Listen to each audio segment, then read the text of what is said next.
लोग कहते हैं कोई वजीफा बता दें रोजी में बरकत का, बीमारी दूर हो जाए, अल्लाह राजी हो जाए। अरे भाई, सबसे बड़ा वजीफा ही 5 वक्त की नमाज है। वो पढ़ते नहीं, बाकी वजीफे पूछ रहे हो हैं। यकीन करें, अहादीस में मजमून मिलता है, नमाज से रोजी में बरकत होती है, नमाज बीमारियों को दूर कर देती है, नमाज अंधेरी कब्र का चराग है, नमाज आपकी तबीयत को हशाश बशाश पूछे रहे। नमाज अच्छी जो माशाल्लाह नमाजी मुझे देख रहे हैं, सुन रहे हैं, आप जब भी वुजू करते हैं बताएं कितना टेंशन रिलीज हो जाता है, बंदा नया हो जाता है। कारोबार काम काज से उठकर थका हुआ है, वुजू करे, नमाज पढ़े, उसके बाद लगता है नई एनर्जी आ गई, इतना फ्रेश कर देती है नमाज। नमाज पढ़े तो ना। नंबर 1, किसी सूरत नमाज कजा नहीं होनी चाहिए, मस्जिदों में आया करो। हाँ, कहा जाता है कि एक जगह पर डाकुओं की एक टीम ने किसी मालदार शख्स को लूटा, उसके घर में घुस गए। जैसे ही घर में घुसे तो उस शख्स की आंख भी खुल गई, उसने शोर मचा दिया।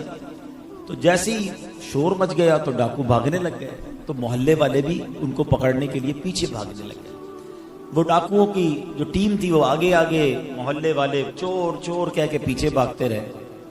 आगे जाकर डाकुओं को एक मस्जिद नजर आई, कोई और जगह तो समझ नहीं आई, वो मस्जिद में घुस गए और मस्जिद में जाकर झूठ मूठ नमाज पढ़ने लगे। मोहल्ले वाले ढूंढते ढूंढते मस्जिद में आ गए, कहा यहाँ तो नमाजी नमाज पढ़ रहे हैं, डाकू लगता है कहीं और चले गए। वो डाकुओं को छोड़कर वापस चले गए। अब जो डाकुओं का सरदार था ना, बड़ा अक्लमंद आदमी था, उसने अपनी टीम को जमा किया और कहता यार एक बात बताओ, आज मैंने झूठ मूठ नमाज की नकल की है, अल्लाह के घर में आ गया तो अल्लाह ने दुनिया की जिल्लत और रुसवाई से बचा लिया। अगर सच नमाज पढ़ेंगे तो फिर कितनी बरकतें मिलेंगी। अल्लाह इधर भी बचा लेगा, उधर भी बचा लेगा। मैं नियत करता हूं कि आज के बाद मैंने डकैती नहीं मारनी, मैंने हराम कमाना नहीं है, मैं तौबा करता हूं, तुम भी चाहो तो तौबा कर लो।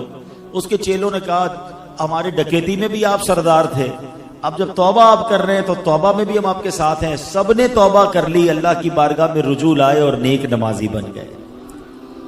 अब नमाज जो है ना, वो किस तरह और कहां कहां बचाती है। कुरान पाक में अल्लाह करीम इरशाद फरमाता है, इन्नस्सलात तन्हा अनिल फहशाइ वल मुनकर, कि बेशक नमाज बेहयाई और बुरी बातों से रोकती है। ये बड़ी कमाल की चीज है। लोग कहते हैं यार माशरे को ठीक करो। सच्ची बात यह है कि हम माशरे को नमाजी बना दें, बंदों को नमाज खुद ठीक कर लेगी। अगर आप किसी की नमाज दुरुस्त कर लें और उसको नमाजी बना दें ना, हम कहें यार इसके अंदर ये भी बुरी आदत, ये भी बुरी आदत, ये भी बुरी आदत, आप इसको ठीक नमाज पढ़ना सिखा दें, बाकी काम नमाज कर लेगी। क्योंकि रब ने कुरान में फरमाया ना कि नमाज बेहयाई और बुरी बातों से रोकती है। नमाज शैतान पर पता है कितनी भारी है। शैतान जब नमाज फर्ज हुई ना तो शैतान रोने लगा, तो उसके शागिर्द जमा हो गए और रोने धोने की वजह पूछी तो कहता है अल्लाह करीम ने मुसलमानों पर नमाज फर्ज कर दी है।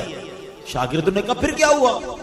शैतान कहता है मुसलमान नमाजें पढ़ेंगे और उसकी बरकत से गुनाहों से बच जाएंगे।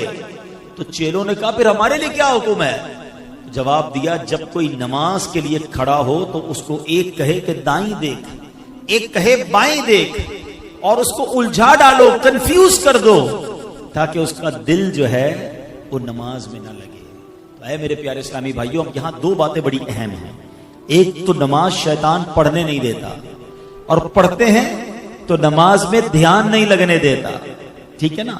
अब दो तीन चीजें जो मैं इंशाल्लाह इसको कवर करने की कोशिश करता हूं। सबसे पहले नमाज की अहमियत, हमारी लाइफ में नमाज की अहमियत कितनी है ये चेक करना।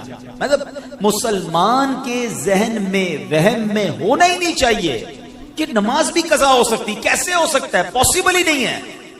लेकिन जनाब दुकान पे ग्राहक बहुत थे इसलिए जोहर चली गई, शाम जरा रश काफी था इसलिए असर चली गई, बस मगरिब मैंने इसलिए कज़ा कर दी कि इशा के साथ पढ़ लूंगा, फजर में यार आंख नहीं खुलती है। कमाल है, इतने अजीब अजीब एक्सक्यूज लोग दे रहे होते हैं कि समझ नहीं आता कि मतलब आपकी कभी ट्रेन छूटी इसलिए कि सुबह ट्रेन थी, आंख नहीं खुली, कभी फ्लाइट छूटी, कभी कोई आपका ग्राहक कहे या कोई अहम पार्टी कहे या आपका बॉस कहे कि सुबह 8 बजे फला जगह पहुंचना है, जरूरी है पहुंचना, आप 7:30 बजे पहुंच जाते हैं, अलार्म रखते हैं।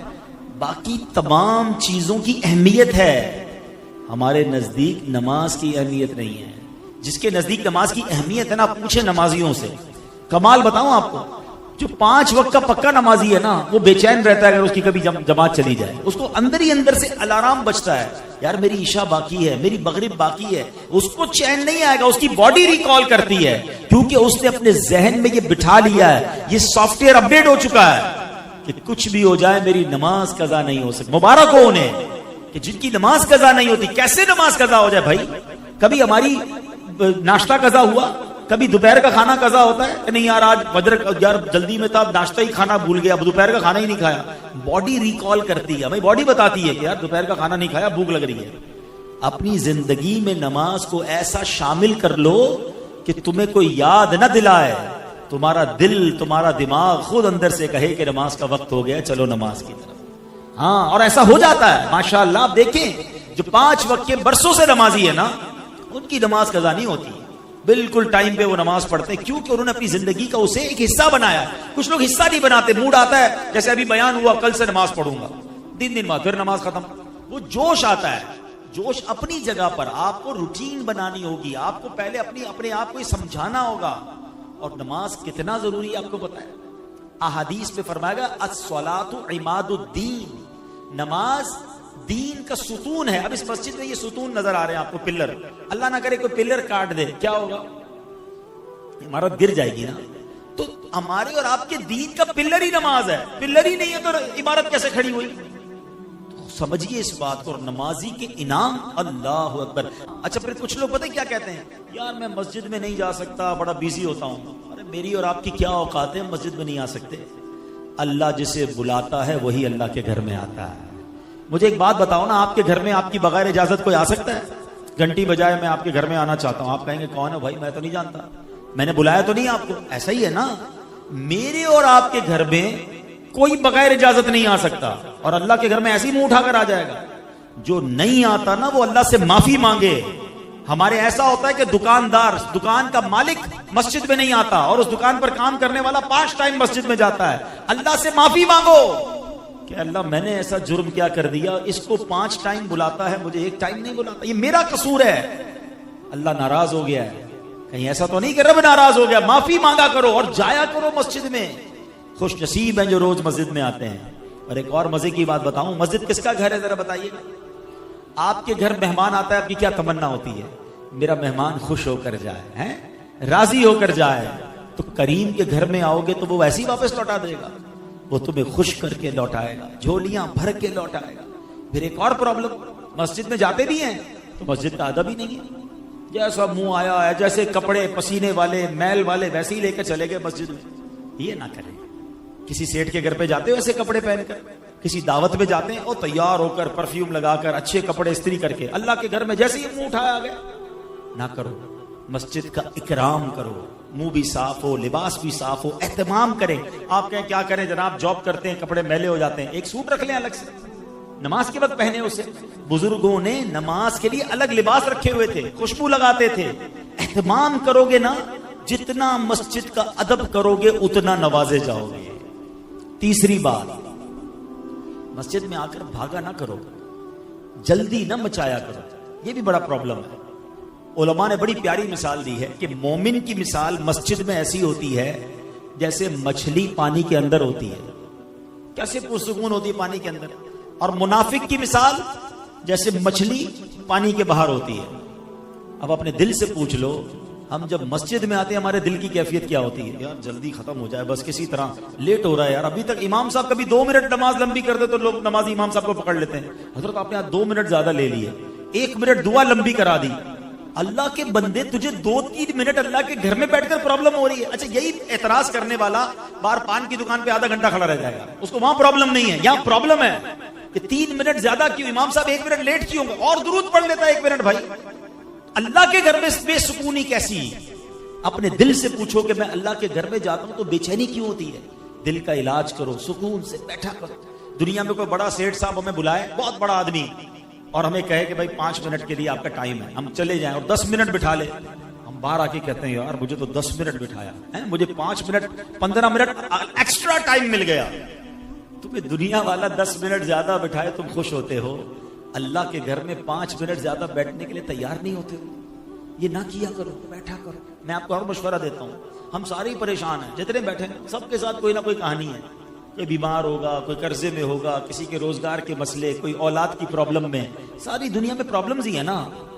मस्जिद में आया करो, नमाज खत्म भी हो जाए करे ना, दुआ भी हो जाए, फिर भी बैठा करो, 2-4 मिनट अकेले में बैठ जाए बस, फिर अल्लाह से बातें किया करो। हाँ, मजे की बात बताऊं, दुनिया कायनात में बड़े लोगों से बात आसान नहीं है। किसी से फोन करो तो नंबर ही नहीं मिलता बड़े आदमी का, उठाता ही नहीं कोई फोन हमारा है। बीच में सेक्रेटरी होता है, साहब बिजी हैं, अच्छा बात करनी है 3 दिन बाद, इतने बजे कॉल करना, 5 मिनट की कॉल।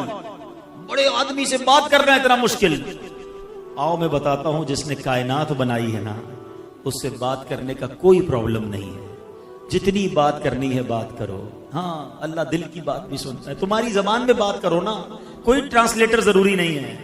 बात पता है कैसे होगी? टेलीफोन डायल कैसे होता है? मौला अली फरमाते हैं कि जब मेरा जी चाहता है रब मुझसे बात करे, मैं कुरान पढ़ने लग जाता हूं, और जब जी चाहता है मैं रब से बात करूं तो मैं दुआ करने लग जाता हूं। ये जो दुआ है ना, हाथ उठाना, ये डायरेक्ट डायलिंग है। बस अब आप बोलते जाएं, आपने हाथ उठाए, बल्कि हाथ भी उठाना दुआ के लिए जरूरी नहीं, अदब है, ना भी उठाएं, अब सर झुका के बैठे, अल्लाह से बातें करो ना, वो दिल के हाल भी जानता है। कहो ना उससे मैं बीमार हूं, कहो ना उससे मैं परेशान हूं, कहो ना मालिक में फंस गया हूं। अल्लाह से बात नहीं करते, रब के सामने नहीं जाते, सबके सामने जाते हो, सारे मोहल्ले को बताते हो ये प्रॉब्लम, ये परेशानी, कारोबार डाउन, मार्केट अप डाउन। वो क्या कर लेगा भाई? मैं तो जिसकी बारगाह में सर झुकाने का कह रहा हूं, वो हल्लल मुश्किलात है, वो मुसब्बिबल असबाब है, वो मुश्किलों को दूर करने वाला है। हमारे पास ही वक्त नहीं है उससे बात करने के लिए। नमाज पढ़ा करो, मस्जिदों में आया करो, वक्त बिताया करो, अल्लाह से बातें किया करो, फिर देखो वो करीम कैसे तुम्हारी मुश्किल दूर करता है। मुझे एक बात बताए ना, जब भी मैं और आप अपनी माँ के पास गए किसी तकलीफ की वजह से, माँ ने क्या किया था? सीने लगाया था ना, दुआएं दी थी ना, झटका तो नहीं था। तो माँ जब इतना प्यार करती है, हम तकलीफ में जाएं तो वो तो कई माओं से ज्यादा प्यार करने वाला है ना। उसको पुकारो तो सही, उससे मांगो तो सही, हाथ तो उठाओ, दुआ तो करो, सर तो झुकाओ। नमाजें कज़ा करने वाला, मस्जिद से दूर भागने वाला कैसे उम्मीद करता है कि अल्लाह मेरी दुआ कबूल फरमाएगा और मुझ पर मुश्किलें आसान फरमाएगा? हम खुद ही रब से भागे हुए। तो नमाज से दोस्ती, मस्जिद से दोस्ती थाम लो, किसी सूरत नमाज कज़ा ना हो। अच्छा, मैंने एक तरफ तो नमाज के फजाइल बयान किए। नमाज पता है कैसे कैसे फजाइल है?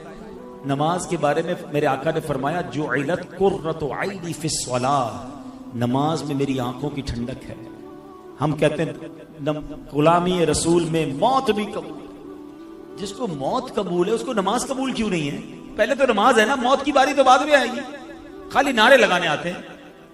और फिर सुनो, सबसे बड़ा इनाम पता है नमाजी को क्या मिलेगा? कि बरोज़े कयामत उसको अल्लाह करीम का दीदार नसीब हो, रब का दीदार। आ रहा है ना, मेराज का महीना है ना, 27 रजब को सब फिर सुनेंगे इंशाअल्लाह आका की मेराज के वाकया। तो आका को तो मेराज नसीब हुई, हम गुनाहगारों के लिए भी चांस है कि जो नमाजी होगा अल्लाह करीम कयामत के बाद जन्नत में उसको अपना दीदार अता फरमाएगा। अब आपकी मर्जी है, अल्लाह का दीदार करना है तो नमाजें पढ़ो। अच्छा, लेकिन ऐसा नहीं कि नमाज ऑप्शनल है, पढ़ ली तो पढ़ ली, नहीं पढ़ी तो कोई मसला नहीं। नहीं जनाब, सबसे बड़ा गुनाह, बड़े से बड़े गुनाहों की जब भी लिस्ट आप देखेंगे ना, कबीरा गुनाहों की लिस्ट, उसमें नमाज ना पढ़ना शामिल होता है। कि कोई शराब पिए, लोग कहते ओहो शराब पीता है, ओहो ये जुआरी है, ये हीरोइनची है, ये फला गलत काम, बदकारी करता है। ठीक है, ये सारे गुनाह हैं, बड़े गुनाह हैं, मगर इन सबसे बड़ा गुनाह बेनमाजी होना। उसको कोई नहीं बोलता भी बेनमाजी है, क्योंकि सारे ही बेनमाजी है, अक्सर ही बेनमाजी है। ना करो ऐसा, अल्लाह शदीद नाराज होता है जो नमाज नहीं पढ़ता। रिवायतों में आता है कि कोई शख्स एक नमाज जानबूझकर कज़ा कर देना, उसका नाम जहन्नम के उस दरवाजे पर लिख दिया जाता है जिससे वो उसको जहन्नम में दाखिल किया जाएगा। अब आप सोचें, हमें एहसास ही नहीं है नमाज कज़ा हो रही, कोई सर पे बल भी नहीं आता है, कोई अफसोस भी नहीं करता कि यार आज मेरी नमाज कज़ा हो गई, टेंशन ही कोई नहीं है। हालांकि ये सख्त गुनाह, रिवायतों में आता है कि अल्लाह करीम जब किसी से नाराज होगा और बेनमाजी कब्र में जाएगा तो उसको कब्र ऐसे दबाएगी, मेरे आका ने उंगलियां मिलाकर फरमाया कि पसलियां टूट फूट कर एक दूसरे में पैवस्त हो जाएंगी, दोनों तरफ की पसलियां आपस में मिल जाएंगी, कब्र ऐसे दबा देगी बेनमाजी। खुदारा नमाज किसी सूरत कज़ा नहीं होगी। नियत करें इंशाअल्लाह, अब एक और मसला है, नमाज पढ़नी है, मस्जिद में आना है, लेकिन एक और मसला है। कुछ लोग बैठे होंगे जो माशाल्लाह 5 वक्त के नमाजी होंगे, और मैंने तो कुरान की आयत सुनाई है, इन्ना सलाता तन्हा अनिल फहशाई वल मुनकर, बेशक नमाज बेहयाई और बुरी बातों से रोकती है। वाकया भी बता दिया। एक और वाकये से इस बात को समझिएगा, किताबों में लिखा ये भी वाकया कि नुज़तुल मजालिस में किताब, बड़ा अजीब व गरीब वाकया है कि एक शख्स जो है वो एक औरत पर आशिक हो गया। वो औरत शादीशुदा भी थी। उसने उस औरत को एक चिट्ठी लिखी और पैगाम दिया कि मेरा दिल तुम पर आ गया है। बुरा इरादा था उसका। अब चूंकि औरत बड़ी समझदार थी और उसका जो शौहर था ना, वो मस्जिद का इमाम था, परहेजगार भी था, समझदार भी था। उसने अपने शौहर को पर्ची दी कि देखें इस तरह मुझे एक शख्स ने पर्ची दी है। तो शौहर ने क्या कहा कि ऐसा करो कि इस शख्स को तुम एक चिट्ठी लिख के दो कि ठीक है, तुम एक काम करो कि पहले फला मस्जिद में इमाम के पीछे, फला इमाम के पीछे 40 नमाजें बा जमात बिला नागा पढ़ो, अगली बात उसके बाद करेंगे। अब उसके दिमाग में इश्क का भूत सवार था। उसने कहा चलो ठीक है, लगता है कोई काम बन जाएगा। वो 40 नमाजों तक, 40 दिन तक, बल्कि 40 दिन तक 5 नमाजें वो बिला नागा उस मस्जिद में जाता और इमाम साहब के पीछे अदा करता। पढ़ता रहा, पढ़ता रहा, पढ़ता रहा, दिल पर असर होता रहा। सुभान रब्बियल आला, सुभान रब्बियल अज़ीम, अल्लाहु अकबर, हैं? अल्लाह की बारगाह में दुआएं करता रहा, नमाजें पढ़ता रहा। अब दिल पर असर होना शुरू हो गया। अभी 40 दिन गुजरते हैं तो वो नौजवान जो है अब एक और पर्ची लिखता है और कहता है कि मैं आपसे माफी का तलबगार हूं। अल्लाह की बारगाह में सजदा करके मुझे पता चल गया, नमाजें मुझे पढ़ते हुए पता चल गया कि ये हराम और रब की नाराजगी वाला काम है। अगर मोहब्बत करनी है तो अल्लाह से करनी चाहिए, अल्लाह के हबीब से करनी चाहिए। मैं इन तमाम हराम कामों से मैंने तौबा कर ली है और मैं अब अल्लाह की बारगाह में तौबा करता हूं। मेरी बहन में आपसे जो गलत नीयत थी उस पर भी माफी चाहता हूं। अल्लाह अकबर। उस औरत ने अपने शौहर को वो पर्ची दिखाई कि देखें ये तो कमाल हो गया, ये शख्स बुरे इरादे से आया, आपने नमाज का कहा, 40 नमाजें अभी पूरी नहीं हुई हैं और उसके दिल की दुनिया बदल गई है। अल्लाह अकबर। उस शख्स की जबान पर अब बेसाख्ता ये जारी हो गया, सदक़ल्लाहुल अज़ीम फी क़ौलिही, अल्लाह ने कुरान में बिल्कुल सच फरमाया है। और क्या फरमाया है? इन्नस्सलात तन्हा अनिल फ़हशाई वल मुनकर, कि बेशक नमाज बेहयाई और बुरी बातों से बचा लेती है, रोक लेती है। हो सकता है आपके ज़हन में ख्याल है यार नमाज तो मैं भी पढ़ता हूँ, झूठ फिर भी नहीं छूट रहा, फिल्में ड्रामे फिर भी नहीं छूट रहे, गलत काम तो फिर भी हो रहे हैं। अच्छा, किसी और के बारे में भी ख्याल आ रहा होगा, वो भी नमाजी है लेकिन वो भी गलत काम करता है। तो पहले तो एक बात तय कर लें, जो कुरान में लिखा है वो सच और हक है, वो बिल्कुल चेंज नहीं हो सकता। इसका मतलब कुरान ने तो हक फरमाया। अब दूसरा ऑप्शन क्या हो सकता है कि जो नमाज पढ़ के भी गुनाह से नहीं बच रहा ना, उसकी नमाज ठीक नहीं है, उसका प्रॉब्लम नमाज में है। और जी हां, मेरे आका अलैहिस्सलाम ने फरमाया सबसे बड़ा चोर वो है जो नमाज का चोर है। नमाज में कौन चोरी कर सकता है, हैं? फरमाया, हदीस पाक का खुलासा है, जो कव्वे की तरह ठोंग मारता है। हमने देखा कुछ लोग नमाज ऐसे पढ़ते हैं, वो सजदे से खड़े नहीं होंगे पूरे, फिर सजदे में चले जाएंगे, रुकू से खड़े नहीं होंगे, फिर सजदे में चले जाएंगे, कव्वे की तरह फरमाया ठोंग मारता है। उनकी नमाज ही ठीक नहीं है, जल्दी जल्दी नमाज पढ़ रहे हैं, न सुकून से रुकू कर रहे हैं, न सुकून से सजदे कर रहे हैं, न प्रॉपर तरीके से नमाज पढ़ रहे हैं। तो ऐसे लोगों की नमाज भी उन पर लानत करती है। हाँ, नमाज में किरात करते हैं ना, तिलावत किस किस को आती है, मखारिज किसके दुरुस्त है, नमाज के पूरे अहकाम है ना। अब जब तक आप कहें मैं नमाज वुजू भी करूं, नमाज भी पढ़ूं और कबूल भी ना हो, ये कैसे हो सकता है? अब साइंस ने बड़ा आसान कर दिया समझाना। पहले हम लोगों को कहते थे, लोगों को समझ नहीं आती थी। अब मिसाल के तौर पे हम हर रोज नमाज में पढ़ते हैं अल्हम्दुलिल्लाह रब्बिल आलमीन, है ना, पढ़ते हैं ना। माना क्या है? तमाम तारीफें अल्लाह ताला के लिए जो आलमीन का रब है, ठीक है ना। लेकिन अगर कोई पढ़े अल्हम्दुलिल्लाह रब्बिल आलमीन, हा और हा में फर्क तो थोड़ा सा ही है, मगर माना क्या बन जाएगा? तमाम शोले और बुराइयां अल्लाह ताला के लिए। अब जिसके तलफ्फुज़ ही ठीक नहीं है उसकी नमाज का क्या हाल हो रहा होगा? सवाब मिलेगा उसे जो ये कहेगा कुल हुवल्लाहु अहद, कहो कि अल्लाह एक है। कोई कहे कुल हुवल्लाहु अहद, हा की जगह हा पढ़ दे, माना बन जाएगा बुज़दिल है। अब बताओ क्या माना बनेगा? नमाज में क्या फायदा होगा? नमाजें पढ़ी जाओ, सर्दी में वुजू भी कर रहा है बेचारा, नमाज भी पढ़ रहा है, मगर ना मखारिज ठीक है, ना सजदा ठीक है, ना कहीं नमाज सीखी है। तो नमाज कैसे बेहयाई और बुराई से रोकेगी? सीखी कहाँ है नमाज? आप यहाँ मार्केट में काम करते हैं, आपने काम सीखा है, किसी कारीगर के साथ बैठकर आपने कढ़ाई सीखी होगी, सिलाई सीखी होगी, किसी उस्ताद से शागिर्दी इख्तियार करके काम सीखा। नमाज किधर से सीखी मुझे बता दें। क्यों यार, वो अब्बू जैसे पढ़ते थे वैसे हम पढ़ते थे, मोहल्ले में लोग वुजू करते हुए देखा वैसे ही वुजू करना शुरू कर दिया। ऐसे तो नहीं होता ना। अच्छा, फिर जब ऐसी बात हम करते हैं ना कि यार तलफ्फुज की गलती या नमाज के फराइज वाजिबात की गलती नमाज फासिद कर देती है, तो शैतान भी तो है ना। तो शैतान कान में आवाज डालता है, यार ऐसा थोड़ी होता है, अल्लाह माफ करने वाला है, थोड़ा बहुत तो चलता है। तो अब ये थोड़ा बहुत चलता है ना, ये हमें साइंस ने समझाना आपको आसान कर दिया। हम तो पहले भी समझाते थे, अब मैं आपकी जबान में आपको समझाता हूं। सबके पास मोबाइल फोन है, अपने मोबाइल पर आपने कोई पासवर्ड लगाया हुआ है, ठीक है। मिसाल के तौर पे आपने अब्दुल नाम लिख दिया है पासवर्ड, या वेबसाइट पर या बैंक अकाउंट में। अब उसमें ए आपने कैपिटल लगाया हुआ है, मैं कहूं या जरा स्मॉल लगा दें, हाँ भाई खुल जाएगा, पासवर्ड खुलेगा। ए ही तो है, छोटा ही है ना। आप कहेंगे नहीं भाई, अच्छा चले दो अल्फाज के बाद एक नुक्ता लगा दे बीच में, अब खुल जाएगा पासवर्ड? अब भी नहीं खुलेगा, सिर्फ नुक्ता है यार, नहीं। अच्छा नुक्ता भी नहीं, स्पेस दे दे सिर्फ बीच में, अब खुल जाएगा? अब भी नहीं खुलेगा। अच्छा कमाल है यार, तुम्हारी वेबसाइट में ना स्पेस चले ना नुक्ता चले, और मेरे रब के कुरान में जैसे पढ़ो चल जाए। वहां समझ आ रही है सारी बातें कि भाई जैसा पासवर्ड है वैसा ही लगाना होगा, और नमाज अपनी मर्जी की पढ़ो और क्या अल्लाह कबूल कर लेगा। ऐसा ना करो।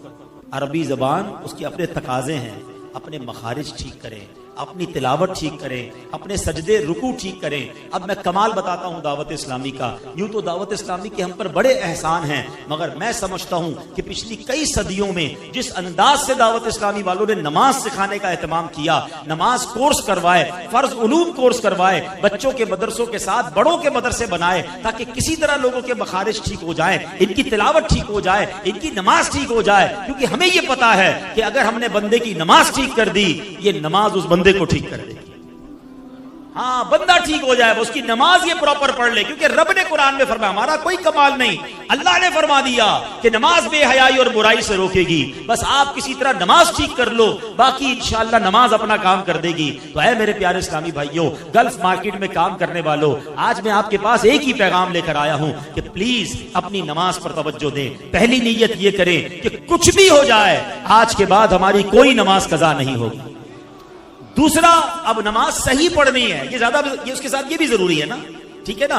अब नमाज सही कैसे पढ़नी है वो दावत इस्लामी वाले आपको करवा देंगे। माशाल्लाह इस मस्जिद में भी, दीगर दावत इस्लामी के पूरे कराची में, पाकिस्तान में रात को मदरसे लगते हैं। 15 मिनट 20 मिनट का मदरसा, आप जाएं, सिर्फ कारी साहब को पहले अपनी, मैं तो कहता हूं सिर्फ नमाज में जो आप पढ़ते हैं ना, सूरह फातिहा पढ़ते हैं, सूरह इखलास पढ़ते हैं, वो सुनाएं उनको कि सुने भाई मेरी तिलावत ठीक है, नहीं ठीक, पहले उसको ठीक करें, नमाज की तस्बीहात को ठीक करें। फिर माशाल्लाह दावत इस्लामी वाले कभी 7 दिन का, कभी 3 दिन का नमाज कोर्स करवाते हैं। मेरी गुजारिश है, माशाल्लाह इमाम साहब और कमेटी के लोग मौजूद हैं, आज ही ऐलान कर दें कि कोई जनाब 3-4 दिन का कोर्स इसी मस्जिद में करा दें, रोज के 2 घंटे। बेशक आप रात को कारोबार के बाद बैठ जाओ, अरे ये तो हमें सारे काम छोड़ के करना चाहिए था, लेकिन नमाज कोर्स कर लेंगे, आपको अंदाजा हो जाएगा कि कितनी गलतियां थी जो मैं वुजू में करता था, मैं नमाज में करता था, जो गुस्ल में करता था। किसी की उंगलियां सजदे में नहीं लगती, किसी की पेशानी सजदे में नहीं लगती, किसी का रुकू ठीक नहीं हो रहा। आपको अंदाजा होगा कि यार इतनी सारी बारीकियां थी जो मुझे पता ही नहीं थी। तो अगर आप ये सीख लेंगे, और यकीन जानिए जिस दिन नमाज ठीक हो गई ना, फिर हर सजदा तुम्हारे दर्जे बुलंद करता जाएगा, हर दुआ तुम्हारी इंशाअल्लाह मुश्किलें टालेगी। यही नमाज तुम्हारी रोजी में बरकत ले आएगी, यही नमाज तुम्हें इंशाअल्लाह बीमारियों से बचाएगी। मैं रब्बे करीम से दुआ करता हूं कि रब्बे करीम हमें 5 वक्त का पक्का नमाजी बना दे, अपने घर में बार बार आने की तौफीक अता फरमाए, और हम जो नमाज पढ़ें उस नमाज को सही तरीके से अदा करने की तौफीक अता फरमाए। आमीन बिजाहिन नबी नबीन सल्लल्लाहु तआला अलैहि वसल्लम, सल्लु अलल हबीब सल्लल्लाहु तआला अला मुहम्मद। अच्छा, अब एक माशाल्लाह ऐलान भी है कि दावत इस्लामी के तहत एक मस्जिद का तामीरी काम जारी है, कंस्ट्रक्शन के जुमला अखराजात के लिए ताउन फरमाएं। अब ये मस्जिद बाहर इस्लाम में मौजूद हैं, और ये गुल गोट न्यू सब्जी मंडी सुपर हाईवे पर शायद कोई मस्जिद बन रही है। 20 लाख रुपए उनको हाजत है, और ये भी नसीब वालों का काम है, क्योंकि जो अल्लाह के लिए मस्जिद बनाता है अल्लाह उसके लिए जन्नत में घर बनाता है। तो अपने लिए, अपने मरहूमीन के लिए कुछ ना कुछ हिस्सा जरूर मिलाएं। सजदे होते रहेंगे, कयामत तक हमें नेकियां मिलती रहेंगी इंशाअल्लाह अज़्ज़ वजल। जैसे मैंने कहा कि आज ज़हनी आजमाइश का सिलसिला मैंने भी जाना है, इसलिए मैं थोड़ा मुख्तसर बयान किया। 9 बजे ये कोरंगी रोड पे रेडिसन बैंक्वेट है, वहां पर है, लेकिन अगले आने वाले जुम्मे को